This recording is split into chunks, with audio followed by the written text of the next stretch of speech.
WNBA Swish player profiles. I'm Sean Schultz, and I'm joined by Brianna McLeod. I got that right? Yeah, Thank you. Thank you for joining us. no problem.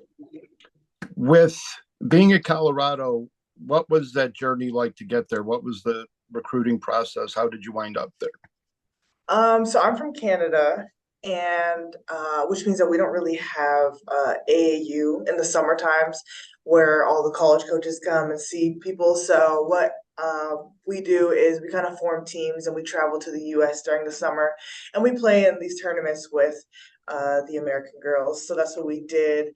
And I didn't actually come till my senior year, the summer going into my senior year. So just from there, I played in the Under Armour circuit, and I went to Indiana, and I went to Spooky Nook, and I was seen by Coach JR and them, and I ended up taking a visit here, Arizona State and Iowa State, and it just kind of felt like home here. What do you love about the campus? What is it like there? What's there to do? Very scenic. Before coming to college, I wouldn't really consider myself someone that liked scenery and outdoorsy. I'm not really an outdoorsy person, but it's actually really nice just walking to class and just seeing the mountains, and the snow on the mountains is really pretty. But yeah, I'd say I really like the scenery. It's grown on me from the year I've been here. What's there to do around campus and in the area? What do you do for fun? Um, Hmm. I'm still trying to get into. I've been on a hike. I went on my first hike back in August, which was an experience. I don't know if I'll be going on another one anytime soon. It was long, but a lot of people like to hike. I'm a really big biker, so I like to bike. And a lot of people around Boulder like to bike. It's very outdoorsy. People like to be on foot.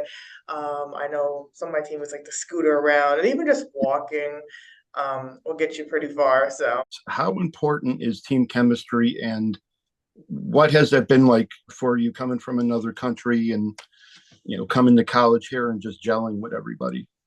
I think a big thing that I've kind of learned is that we all come from different walks of life, different personalities. So just being able to I'd say just not read people, but just kind of like understand where people are coming from has been something really big for me. And just kind of just giving people grace, giving myself grace with meeting people. And I think that's just kind of been really big for me. Last year, what is the biggest thing you want to work on the most with your game? I think definitely developing just a more outside shot because the more when you can shoot, people will close out more on you, and then from there you can attack their feet. And I feel like you just can get a lot more things that you want when you kind of have that shot in your game. People kind of got to respect you and your skills and how you play. So I think that's something that I definitely want to work on and that I've been working on. Is there a lot of, do you feel like expectations on you guys? Do you feel any outside pressure? Does the team just not care about any of the media stuff? Yeah, I say no, we don't care. I think for us, we're just kind of all about us and our standards and making sure that everybody's being held up to those standards. And we don't really listen to like the outside noise or the media or the rankings. Like it's really just about us. Like all those are just numbers and people's opinions. And we kind of don't really care about that stuff, and just really just focusing on us has just been big. Your teammates, who is the best singer on the team? The best singer. I don't know. I'd say last year I would definitely hands down say Tayana Jones. She was a really great singer. But I feel like we don't really have a singing team. Like, I don't know. I don't think I've heard anybody really sing. How about funniest? Who's the life of the party in the locker room? Bunny, Quay, and Tam are both really funny. Yeah, together they're very funny. Separately, they're very funny. But I'd have to put me up there as well. I think I'm also very funny. Well, you seem like you are. If y'all are driving in the car, who's controlling the Spotify playlist with all your teammates? Um, hmm. I say Jalen. Jalen, yeah. And do you like the music? Be honest, we won't tell anyone. I do actually know. Me and Jalen, we align a lot on our music views, but some of them, she has her own taste, but for the most part, our music views align. That's excellent. Your go-to Uber Eats or DoorDash orders when you're on the road. Hmm. I'd say, ooh, when we go to California, there's this place called Eureka. Their burgers, so good. I can't even remember what burger I get specifically, but I know once I see the menu, I'll know which one it is. But every time we go, I don't even remember the order, but when I see the menu, I know exactly what burger it is. So, And no problems with the DoorDash or the Uber Eats, right? no, we usually, this is just like we get Eureka from like our team order that we'll get. Like we'll all get that. Like they'll put in an order for us. So. Excellent. Because on Twitter, I follow Kalia Copper, and she seems to have these issues with DoorDash where she's always tweeting and complaining. So after college, what are your plans? I would actually like to play basketball overseas for a little bit. And then I also want to get into sports broadcasting. Um, yeah, I want to stay in sports. I love basketball. I want to stay in it forever, as long as I can.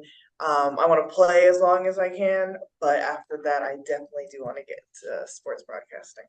Is there a particular field in it you want to go? Women's hoops, men's hoops, football? Definitely women's hoops. And yeah, I love like a Candace Parker, like a Shaq, more of like an analysis. I love that too. But then also I also like feel like I'd be great on like the sidelines, like before halftime. So like I don't know which part of it specifically, but I just know like I just want to be in front of the camera and I just want to like just stay in basketball, women's basketball specifically. But How about your biggest basketball influence and then your biggest influence off the court? I would say, I think growing up, like I always just looked at like a Candace Parker. I love Candace Parker, not even just for what she does on the court, but also just off the court. Like being a broadcaster and all, like kind of just doing both and like modeling, just everything. She just like checked every box that I've ever wanted to check for myself. So I think I definitely always kind of looked up to her. And off the court, I just say my family, specifically one of my older brothers. I come from a big family. I have nine siblings. And one of my older brothers, he kind of was the one that got me into basketball. He's been my biggest supporter through everything. He calls me after every game. Like he always, when I was like in high school, middle school, he took me to every single game. So he's just always been one of my biggest supporters. So definitely him. I think about him when I'm doing all this or when I'm questioning or just anything, I have a doubt in my mind, like I just know that I have one of the biggest supporters in the world kind of behind me. So Are you you're not the youngest, right? I am the youngest. Yeah. Out of nine? Yeah. Oh my God. Talk about Mhm. a blessing and probably a curse with, bathroom time and whatnot. Yeah. How was it for you growing up with with eight siblings? I definitely was never alone, always with people. And it's just kind of just like having, it's kind of just like having nine, like older, like having nine parents. I also have seven brothers and two sisters. So it was like having seven dads. So it was a lot, but it was just like I just always kind of felt protected and like also always getting picked on. But yeah, it was just like I'm used to like a big environment, always being around my family. So I was going to say, if you had a school bully, they can turn around and go, "Uh-oh, see that whole hmm army coming down the street." hmm Um, let's wrap up with what is a fun fact about you that fans may not realize. It could be a trait, a story, it could be anything. A fun fact about me.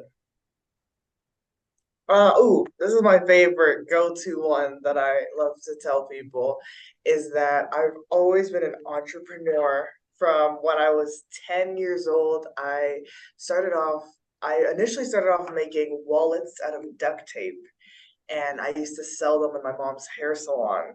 And like they were pretty good high quality wallets. Like and my mom's clients used to buy them and like put their like insurance stuff in it and keep it in their cars or like stuff like that. Like they would buy it and they would support it. And I used to like, pocket the money. And I just like from as long as I can remember, as soon as I realized like the concept of money and that like with it I can buy whatever I want. I just always found ways to have it for myself. So I made duct tape wallets. Then I used to make little figurines out of polymer clay and I would sell them.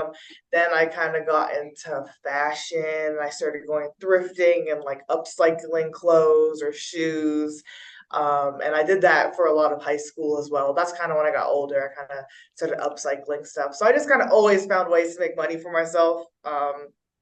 It was just always fun to me. So You don't still have a website where you sell any type of things, do you? I don't know. I used to sell on this website called Depop and Poshmark. That's where I used to sell my clothes and stuff that I would upcycle, but I don't do that anymore.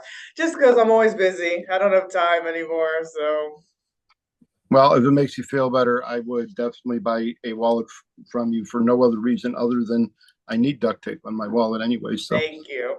Thank you. uh, Everybody does. want to thank you for joining us. We'll wrap it up there. And we wish you the best of luck on the season. We're definitely rooting for you guys, you girls, women, and we just appreciate it. Thank you for having me.